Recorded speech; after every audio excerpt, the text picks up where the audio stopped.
Hello students, आज हम हिंदी के क्वेश्चन आंसर करेंगे जिसमें ओनली हम 1 मार्क्स के क्वेश्चन करने जा रहे हैं। देखिए, हमें क्या रखा है। हमारा खंड है उद्धव तुम हो अति बड़भागी परस सहत सने तदा तय नाहीन मर अनुरागी। देखिए, ये हमें पैराग्राफ दे रखा है। इसमें हमें क्वेश्चन के 4 ऑप्शन दे रखे हैं। मैं सिर्फ आपको सही आंसर को बताऊंगी ताकि कम टाइम में आपका ज़्यादा काम हो जाए। देखिए, काव्यांश के आधार पर बताइए कि बड़भागी किसे कहा गया है। बड़भागी कहा गया है उद्धव को। नेक्स्ट, गोपियाँ कृष्ण के प्रेम में किस प्रकार डूबी रहती हैं, जैसे चींटियाँ गुड़ से चिपक जाती हैं।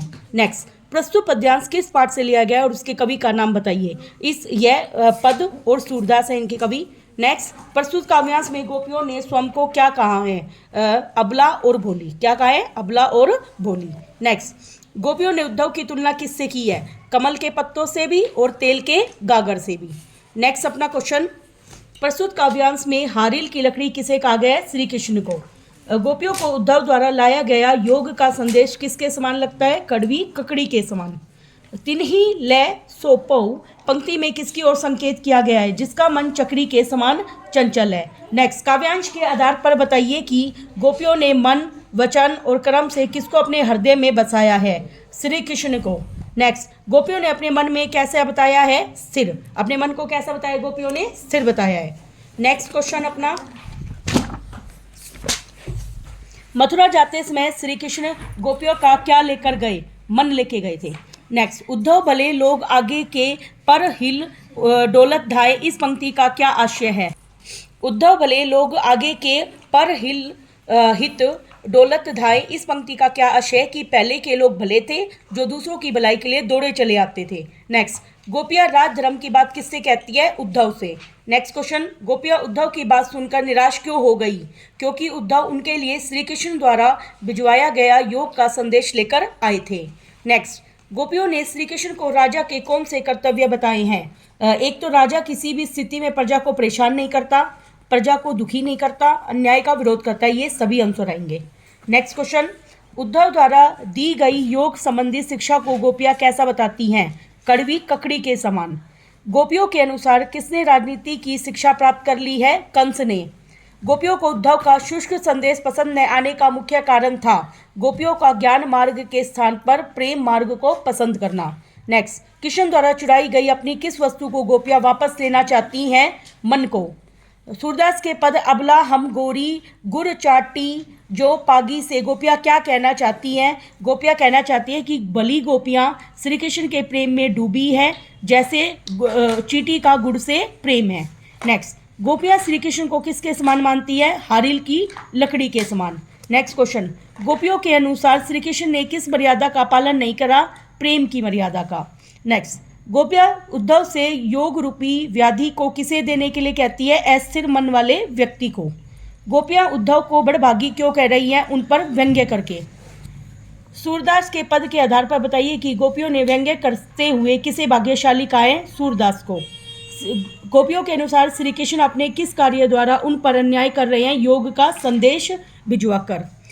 हरि है राजनीति पड़ी आय का तात्पर्य स्पष्ट कीजिए। कृष्ण अब और चतुर, छली और धोखा देने में माहिर हो गए हैं। नेक्स्ट, गोपियों ने किस प्रकार श्री कृष्ण को अपने हृदय में बसाया हुआ है, देखिए मन से, वचन से, कर्म से और उपरोक्त सभी, इसलिए इसमें ये आंसर आएगा। नेक्स्ट क्वेश्चन, गोपियों को किसके प्रेम में आसक्ति है, कृष्ण प्रेम के। गोपियों के अनुसार अत्यधिक भाग्यवान कौन है, उद्धव।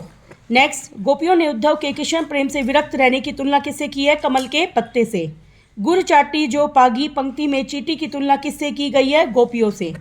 गोपियों ने उद्धव के सम्मुख कृष्ण के प्रति अपने प्रेम को किस प्रकार प्रकट किया है, गुड़ चींटी के उदाहरण के माध्यम से। नेक्स्ट, गोपियाँ स्वयं को क्या मानती हैं, अबला। कमल के पत्ते व जल का उदाहरण निम्नलिखित में से किसके लिए प्रयुक्त हुआ है, उद्धव के लिए। नेक्स्ट क्वेश्चन, लेसन नंबर 2 करेंगे हम। देखिए, परशुराम के क्रोध को शांत करने के लिए राम ने उनसे क्या कहा, धनुष तोड़ने वाला आपका कोई सेवक होगा। नेक्स्ट, सोमन में जो धनुष टूट गया था वह किसका धनुष था, राजा जनक का। शिव धनुष टूटने पर परशुराम क्रोधित क्यों हुए, वे क्षत्रिय कुल के विद्रोही थे, या परशुराम शिव भक्त और उन्हें शिव धनुष प्रिय था, वे स्वयं सीता समर्पण में आमंत्रित नहीं किया गया था, वे क्षत्रिय कुल के विद्रोही थे या परशुराम जी क्रोधी स्वभाव के थे। देखिए गय का आंसर आएगा वे क्षत्रिय कुल के विद्रोही। हाँ जी, इसमें जो आंसर दे रखा है कि वे क्षत्रिय कुल के विद्रोही थे, भक्त थे और उन्हें शिव धनुष प्रिय था। नेक्स्ट, भृगुल केतु किसे कहा गया है? राजा जनक को। नेक्स्ट, शिव धनुष तोड़ने वाले की तुलना परशुराम ने अपने किस शत्रु से करी है? घटोत्कच नाम के। नेक्स्ट क्वेश्चन, प्रस्तुत पद्यांश किस पाठ से लिया गया है और उनके कवि का नाम बताइए। प्रस्तुत पद्यांश किस पाठ से लिया गया है, उनके कवि का नाम बताइए। पद और सूरदास। नेक्स्ट, लक्ष्मण ने भगवान शिव का धनुष टूटने का क्या कारण बताया था? कि श्री राम के छूने मात्र से वह टूट गया था। परशुराम ने क्रोधित होकर लक्ष्मण को अपने बारे में क्या बताया? एक तो मैं बाल ब्रह्मचारी हूँ, अत्यंत क्रोधित स्वभाव का हूँ, विश्व में क्षत्रिय कुल के शत्रु के रूप में विख्यात हूँ और उपरोक्त सभी। तो इसमें उपरोक्त सभी आएगा क्योंकि तीनों आंसर थे इसके। परशुराम ने लक्ष्मण को क्या समझकर उसका वध न करने की बात कही थी? बालक समझकर। नेक्स्ट, परशुराम ने लक्ष्मण को क्या चेतावनी दी? कि माता पिता को चिंता में मत डाल। नेक्स्ट क्वेश्चन, लक्ष्मण ने चतुराई पूर्वक अपनी वीरता का परिचय किसे दिया था? परशुराम को। काव्यांश के आधार पर बताइए कि रघुकुल के व्यक्ति किस पर अपनी वीरता का प्रदर्शन नहीं करते? एक तो देवता पर नहीं करते, एक ब्राह्मण पर नहीं करते और एक भगवान के भक्त पर नहीं करते। कुंभड़ बट्टिया किस फल को कहते हैं? काशी फल को भी कहते हैं, तरबूज को भी कहते हैं, कुम्हड़े को भी कहते हैं। नेक्स्ट, काव्यांश में कुम्भड़ बट्टिया शब्द किसके लिए प्रयुक्त हुआ है? कमजोर व्यक्तियों के लिए।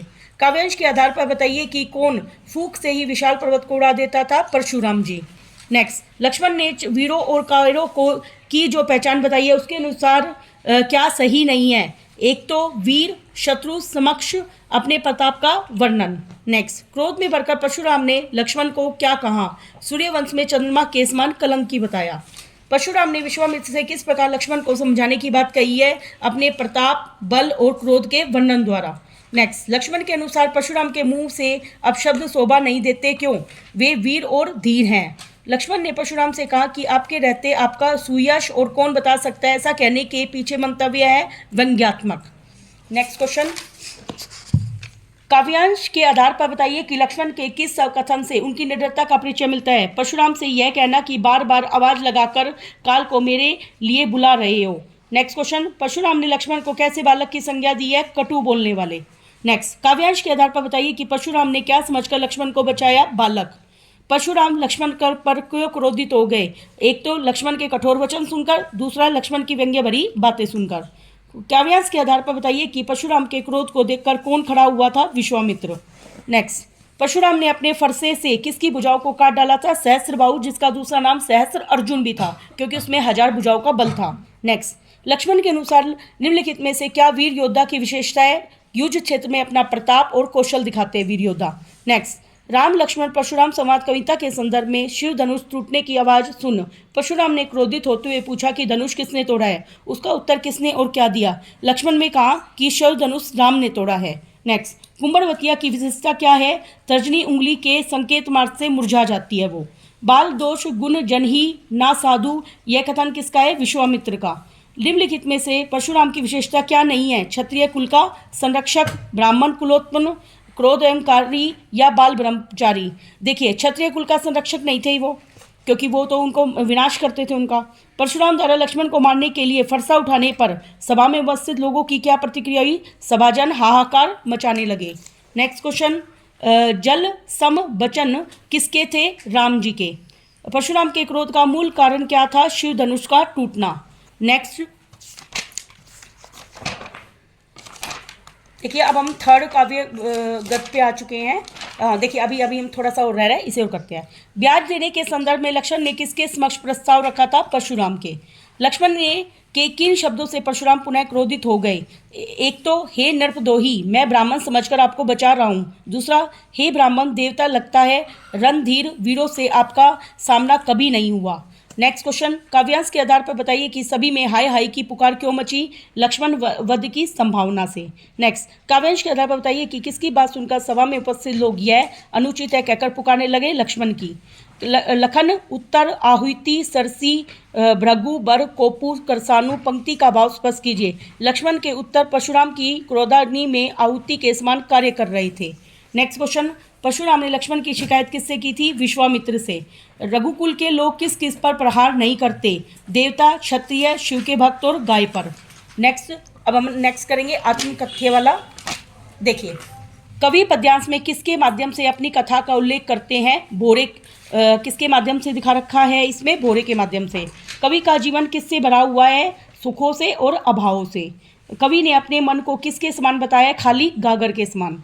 कवि के अनुसार उसके खाली जीवन को देखकर किसे सुख प्राप्त होगा? मित्रों को। निम्नलिखित कथनों पर विचार कीजिए। कवि के जीवन की इच्छाएं उचित उधार वातावरण न पाकर मुरझाकर गिर रही हैं और महान पुरुषों की कथाओं को पढ़कर ऐसा लगता है जैसे वह स्वयं उपहास करते हैं। तो इसका आंसर आएगा फर्स्ट एंड सेकंड। क्या आएगा? First and second. नेक्स्ट, जिसके अरुण कोपलों की मतवाली सुंदर छाया में कवि किसकी यादों के सारे अपनी थकान दूर करता है? प्रिया की। नेक्स्ट, प्रिया के लालिमा युक्त गालों को देखकर क्या लगता है? प्रेम बिखरती उषा उदित हो रही है। पाथ्य का अर्थ है सहारा। कवि के अनुसार उषा अपनी लालिमा किससे लिया करती थी? प्रिया के गालों से। निम्नलिखित में ए और आर के उदाहरण सहित हमें बताना है। आत्मकथा सुनाने का सही समय अभी नहीं आया है। कवि के छोटे से जीवन में अभाव से भरी बड़ी बड़ी कथाएं हैं। इसमें ऑप्शन नंबर ए आएगा। ए और आर दोनों सही हैं और आर इसका कारण है। नेक्स्ट, आत्मकथ्य कविता के लेखक है जयशंकर प्रसाद। कवि किन लोगों की कथाओं को सुनकर चुप रहता है? महान लोगों की। नेक्स्ट, प्रस्तुत कविता में किस रस का समावेश मिलता है? करुण रस का। निम्नलिखित कथनों पर विचार प्रस्तुत करना है। कई बार सुखी जीवनों की स्मृतियां मनुष्य के जीवन का सहारा बन जाती हैं।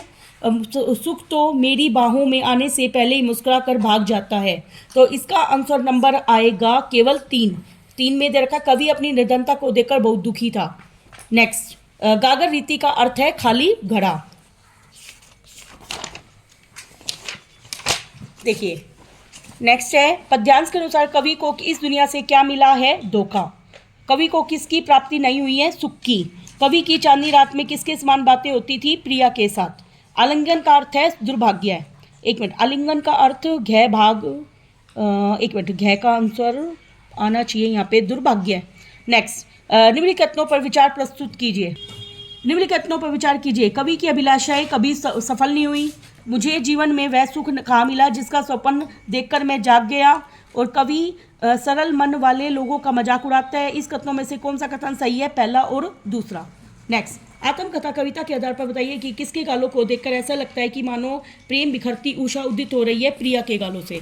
नेक्स्ट, कवि ने किसको खाली गागर के नगर के समान बताया है? उपरोक्त सभी, अपने मन को भी, मस्तिष्क को भी और बस्से को भी। नेक्स्ट पे आ चुके हैं हम उत्साह वाले लेसन पे। देखिए, कवि बादलों से क्या आग्रह कर रहा है? बरसने का। कवि के अनुसार बादलों के भीतर क्या छिपा हुआ है? बिजली की कड़क। कवि ने बादलों को किसके समान सुंदर बताया है? केशों के समान। प्रस्तुत काव्यांश के आधार पर बताइए कि कवि निराला ने बादलों की तुलना किससे की है? कवि से। कवि के अनुसार नूतन कविता कैसी होनी चाहिए? संपूर्ण संसार में जोश भर देने वाली। नेक्स्ट, काव्यांश के आधार पर बताइए कि संसार के सभी प्राणियों की स्थिति कैसी है? गर्मी के कारण बेचैन और उदास है। कवि गर्मी से तपती धरती को जल से भरकर शीतल करने का आग्रह किससे कर रहा है? बादलों से। कवि ने बादलों को क्या कहकर पुकारा है? अज्ञात दिशा में आने वाले। प्रस्तुत काव्यांश में विकल उन्मत्त किसकी विकलता उदासी को सूचित करता है? उदास बादलों की। काव्यांश में प्रस्तुत उन्मत्त शब्द किस भाव का सूचक है? उदासी का। नेक्स्ट क्वेश्चन, काव्यांश के आधार पर बताइए कि किस ऋतु में प्रकृति की सुंदरता अत्यधिक बढ़ जाती है? फागुन वसंत ऋतु में। प्रस्तुत पंक्तियों में कवि ने किसका वर्णन किया है? प्राकृतिक सौंदर्य का। प्रस्तुत पद्यांश के नाम, पाठ का नाम और उसके कवि का नाम बताइए। उत्साह और अट नहीं रही, सूर्यकांत त्रिपाठी निराला। फागुन के आगमन से पेड़ों की डालियों का स्वरूप किस तरह का हो गया है? डालियां पत्तों से भर गई हैं। बट नहीं रही पंक्ति में कवि क्या कहना चाहता है? सब जगह सुंदरता फैली हुई है, रंग बिरंगे फूल पत्ते छाए हुए हैं। पहला और दूसरा दोनों ऑप्शन आएंगे। कवि ने बादलों के लिए किस विशेषण का प्रयोग किया है? नवजीवन वाले। कवि बादलों से किस प्रकार बरसने का आह्वान कर रहा है? आकाश को घेर कर। उत्साह कविता में बादल किसका प्रतीक है? क्रांति का। कवि ने बादलों को किसकी कल्पना के समान पाले हुए माना है? बाल कल्पना। नेक्स्ट, कवि ने तप्त धरा के माध्यम से किसकी ओर संकेत किया है? जन सामान्य की पीड़ा। नेक्स्ट है अट नहीं रही है कविता में चारों तरफ किसकी सुंदरता फैली हुई है? फागुन की। कवि की आंखें किसकी ओर से हट नहीं पा रही हैं? प्राकृतिक सुंदरता की ओर से। फागुन आते ही वन उपवन में क्या परिवर्तन होने वाला है? पेड़ों पर रंग बिरंगे फूल खिलने लगते हैं। नेक्स्ट देखिए, कवि ने बादलों को क्या कहकर संबोधित किया है? अनंत के घन। काव्यांश के अनुसार सभी लोग बेचैन क्यों हो गए? अत्यधिक ताप के कारण। किसका मन व्याकुल था? संसार के सभी प्राणियों का। कवि के अनुसार बादल कहाँ से आ रहे हैं? अनजान दिशा से। कवि बादलों से क्या अनुरोध कर रहा है? धरती को शीतल करने का। नेक्स्ट है, प्रकृति के तन में वसंत का सौंदर्य क्यों नहीं समा पा रहा है? सौंदर्य की अधिकता के कारण। हरे एवं लाल पत्तों से लदी डालियों को देखकर कवि को ऐसा लगता है मानो फागुन के गले में सुगंधित फूलों की माला पड़ी हो। आगे, कवि की आंख फागुन की सुंदरता से इसलिए नहीं हट रही क्योंकि फागुन का सौंदर्य अनूठा है। वन के वैभव में क्या कूट कूट का भरा है? शोभा और सौंदर्य। फागुन अन्य ऋतुओं से इस प्रकार भिन्न होता है सुहावने मौसम के कारण। नेक्स्ट है, कहीं सांस लेते हो घर घर भर देते हो पंक्ति में किसकी विशेषता व्यंजित हुई है? फूलों की। नेक्स्ट, फागुन कवि के मन को किस तरह प्रभावित करता है? खुशनुमा वातावरण से उसका मन पक्षियों की तरह उड़ने लगता है। नेक्स्ट लेसन पे आ चुके हैं हम 5th पे। देखिए, काव्यांश के अनुसार पर बताइए कि बच्चे की मुस्कान किसे पिघलाने में समर्थ है? कठोर व्यक्ति के मन को। झोपड़ी में कमल खिलने का क्या तात्पर्य है? गरीबी में भी आनंद की अनुभूति। प्रस्तुत काव्यांश में किसकी मुस्कान की विशेषता का वर्णन किया गया है? बाल शिशु की। काव्यांश के अनुसार पर शिशु का शरीर कैसा है? धूल से सना हुआ। बच्चे के स्पर्श मात्र से क्या परिवर्तन हुआ था? सेफा फिलिका के फूल झड़ने लग गए थे। नेक्स्ट, कवि को ऐपलक कौन निहार रहा है? अबोध शिशु। नन्हे बच्चे का कवि से परिचय किसने कराया? शिशु के माँ ने। बच्चे द्वारा कवि को न पहचान पाने का क्या कारण था? एक तो बच्चा कवि को पहली बार देख रहा था, बच्चा कवि से पूर्णतः अपरिचित था, बच्चा कवि प्रथम बार बच्चे से भेंट कर रहा था। 3 ऑप्शन आएंगे। नेक्स्ट, यदि बच्चे की माँ माध्यम न बनती तो कवि क्या नहीं देख पाता? नए नए दांत निकलने वाले शिशु की मुस्कान। निमेश का क्या अर्थ है? एकटक देखना। नेक्स्ट, फसल के उगने से किसका योगदान रहता है? एक तो अनेक व्यक्तियों के शारीरिक परिश्रम का, नदियों के जल का, खेतों की मिट्टी के गुणधर्म का और उपरोक्त सभी। तो तीनों ऑप्शन आएंगे हमारे। कोटि कोटि हाथों के स्पर्श की गरिमा से तात्पर्य किसानों के शारीरिक परिश्रम द्वारा फसल निर्माण से। एक के नहीं, दो के नहीं, पंक्ति की आवृत्ति क्यों की गई है? सामूहिकता के भाव को प्रकट करने के लिए। फसल कविता में कवि ने किस विषय में बताया है? फसल उत्पादन में आवश्यक कारक तत्वों के विषय में। फसल की पैदावार किसके जादू के कारण होती है? नदियों के पानी द्वारा। नेक्स्ट, पद्यांश के आधार पर लिखिए कि फसल क्या है? प्रकृति और मानव के श्रम का प्रतिफल। नेक्स्ट, फसल उपजाने के उपजाऊ तत्व है मिट्टी, पानी, सूर्य, हवा और श्रम। मिट्टी के गुणधर्म से क्या अभिप्राय है? मिट्टी की विशेषताएं जो फसल उगाते हैं। हाथों के स्पर्श की महिमा से कवि का अभिप्राय है किसान का परिश्रम खेती को शस्य श्यामलता बनाता है। रूपांतर है सूरज की किरणों का भाव है सूरज की किरणों पर हवा थिरकती है और संकोच दूर हो जाता है। नेक्स्ट, तुम्हारी यह दंतरुत मुस्कान कविता में पहली बार कवि को देखने पर बच्चे की क्या प्रतिक्रिया हुई? वह कवि को ऐपलक देखने लगा। नेक्स्ट, छोड़कर तालाब मेरी झोपड़ी में खिल रहे जल जात पंक्ति में कमल शब्द का प्रयोग किसके लिए किया गया है? बच्चे के लिए। शिशु को मधु पर्क का पान कौन कराता है? माँ। बच्चा कवि को कैसे देख रहा है? तिरछी नजरों से। कठिन पाषाण के पिघलने से क्या अभिप्राय है? कठोर हृदय वाले व्यक्ति का विनम्र बनना। निम्नलिखित में से क्या फसल को उपजाने के लिए आवश्यक कारक नहीं है? ओला वृष्टि। फसल कविता में कवि ने पाठकों को किस विषय से अवगत कराया है? फसल निर्माण से। कवि ने फसल को किसके स्पर्श की महिमा बताया है? हाथ।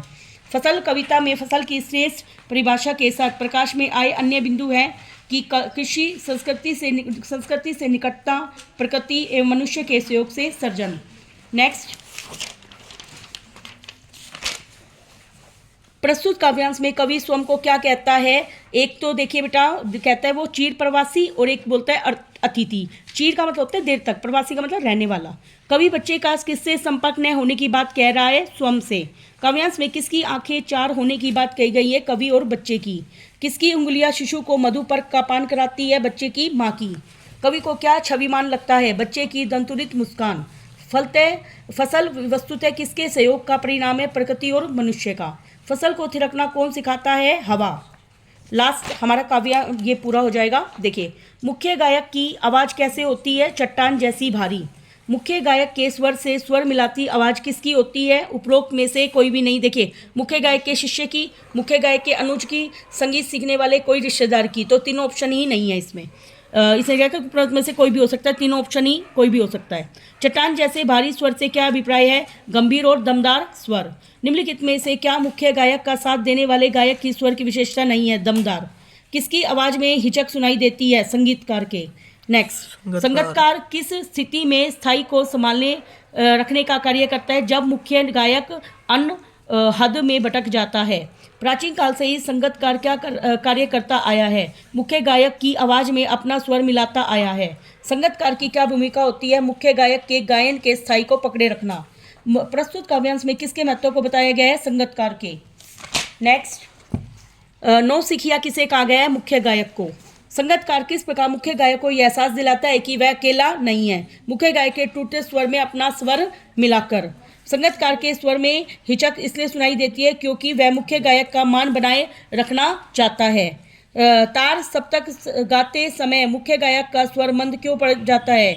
एक तो उसका उत्साह मंद पड़ जाता है, उसकी प्रेरणा साथ छोड़ने लगती है, उसका गला बैठने लगता है, या उपरोक्त सभी कथन सत्य है? सभी सत्य हैं। नेक्स्ट, संगीतकार की हिचक को उसकी मनुष्यता क्यों माने जानी चाहिए? क्योंकि वह मुख्य गायक के सम्मान को बढ़ाता है। मुख्य गायक को ढाढ़स कौन बढ़ाता है? संगीतकार। तार सप्तक में जब बैठने लगता है उसका गला, इस पंक्ति में उसका शब्द किसके लिए प्रयोग किया गया है? प्रधान गायक के लिए। संगीतकार का स्वर मुख्य गायक की सहायता कब करता है? गायक का कंठ कमजोर होने, प्रेरणा एवं उत्साह में गिरावट आने पर। संगीतकार किसका प्रतीक है? किसी की सफलता में निस्वार्थ सहयोग करने की भावना का। नेक्स्ट क्वेश्चन, कभी कभी संगीतकार गायक का यूं ही साथ क्यों छोड़ देता है? उसे यह संदेश देने के लिए कि वह स्वयं को अकेला न समझे। संगीतकार की मनुष्यता किन कार्यों से प्रकट होती है? स्वयं की विशिष्ट न बताकर प्रधान गायक की विशिष्टता बढ़ाने से। नेक्स्ट क्वेश्चन, प्रस्तुत पाठ में किसकी भूमिका के महत्व का विचार किया गया है? संगीतकार की। निम्नलिखित में से क्या संगीतकार के स्वर की विशेषता नहीं है? आत्मविश्वास भरी आवाज। संगीत के स्थायित्व को संभालते हुए संगीतकार मुख्य गायक को उसके किस रूप की याद दिलाता है? नौसिखिया। संगीतकार की मनुष्यता का परिचायक है अपने स्वर को जानबूझकर मुख्य गायक से ऊंचा न उठाना। चट्टान जैसा भारी स्वर किसका है? मुख्य गायक का। मुख्य गायक की प्रेरणा कब साथ छोड़ने लगती है? जब वह उस स्वर में गाता है। संगीतकार मुख्य गायक के स्वर की तुलना में अपना स्वर धीमा क्यों रखता है? मुख्य गायक के प्रति आदर की भावना व्यक्त करने के लिए। मुख्य गायक को ढाढ़स बनाने का कार्य संगीतकार कैसे करता है? मुख्य गायक के स्वर से स्वर मिलाकर। नेक्स्ट, संगीतकार मुख्य गायक का साथ क्यों देता है? उसकी गायन शक्ति को बढ़ाने के लिए। मुख्य गायक का उत्साह कब छीन पड़ने लगता है? उच्च स्वर में गाते हुए। हमारे 3-4 क्वेश्चन और रह रहे हैं। कवि के अनुसार संगीतकार द्वारा अपने स्वर को ऊंचा न उठाए जाने का क्या समझना चाहिए? संगीतकार की मनुष्यता। तार सप्तक का क्या अर्थ है? 7 स्वरों को उस स्वर में गाना। राख जैसा किसे कहा गया है? मुख्य गायक के बुझते स्वर को। संगीतकार मुख्य गायक का साथ यूं ही क्यों देता है? यह एक तो मुख्य गायक का मान सम्मान देने के लिए, उसको अकेलेपन से बचाने के लिए, और पुनः गाया जा सके उसका गाया हुआ इसलिए। तो 3 ऑप्शन आएंगे। काव्यांश में मनुष्यता सबसे क्या तात्पर्य? निस्वार्थ त्याग। नेक्स्ट वीडियो में हम अगला पद्य खंड करेंगे। Thank you very much.